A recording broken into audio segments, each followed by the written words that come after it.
Hey guys, welcome back to the Oilers Fanatic and the Christmas wrap-up edition of the Oilers Rundown. I hope everyone had an amazing Christmas, had a great time with your families. I know I was spoiled like crazy. Picked up this new number at Christmas time. Nice little hoodie jersey sweater, really love it. So quite a bit happened over the Christmas break. The bigger news coming over the last few days, the NHL reintroduced the taxi squad. It was becoming pretty much a necessity with all the rampant COVID cases going around the NHL. With so many players in COVID protocol, teams need players that they can call on, so that's now back in full effect. Also hearing today from Elliotte Friedman that the NHL will be allowing players to leave COVID protocol after 5 days, provided they are showing no symptoms or their symptoms are subsiding. Canada does have tougher restrictions though, so we'll have to see how that'll work for the Oilers. I don't know if they'll actually be able to utilize that right off the bat. As of now, assistant coach Brian Wiseman, Zach Kassian, Darnell Nurse, Jesse Puljujarvi, and William Lagesson are all in COVID protocol for the Oilers. The really big news today for the Oilers, of course, is that Mike Smith is officially back and will get the start tonight against the St. Louis Blues. So fantastic news to hear. We've all been waiting for Smith's big return.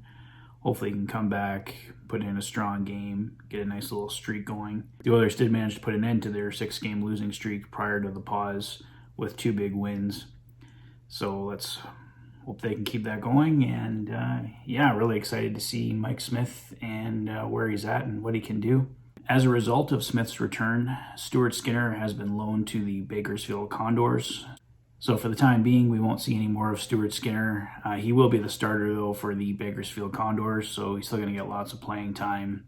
Skinner has obviously been one of the really bright points for the Oilers this year, coming in, showing he's NHL ready. I don't think he's a starter at this point, but I think he can be really strong backup, probably give you a good 35 to 40 starts a year right now, and that's exactly what the Oilers are looking for. I think all signs are pointing to Mike Smith and Stuart Skinner being the Oilers tandem next year, provided Smith can stay healthy, of course. Obviously, for now, the goaltending tandem is Mike Smith and Mikko Koskinen, but I don't think we're going to see Koskinen as an Oiler past the trade deadline.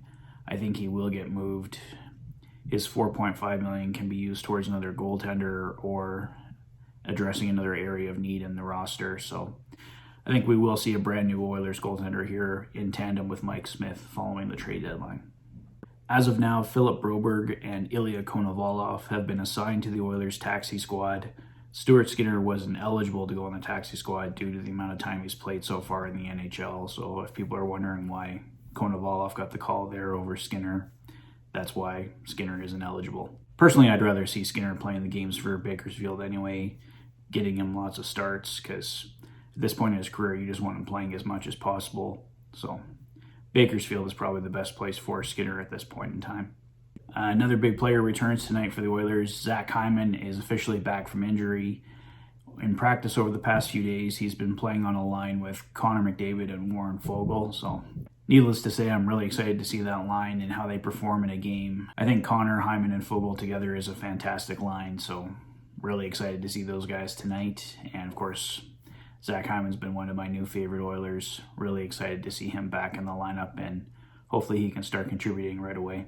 And some other roster news for the Oilers. Duncan Keith will make his return tonight, and Dmitry Samorukov will make his NHL debut tonight for the Oilers.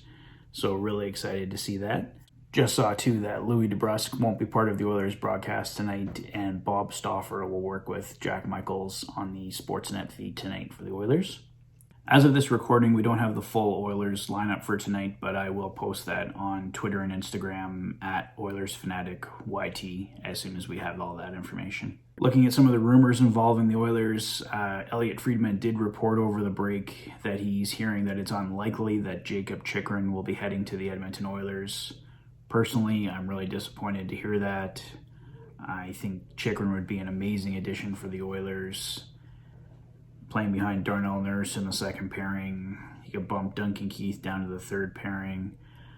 I know that would likely mean that Philip Broberg or Dmitry Samorukov or one of those guys would likely be going in the deal.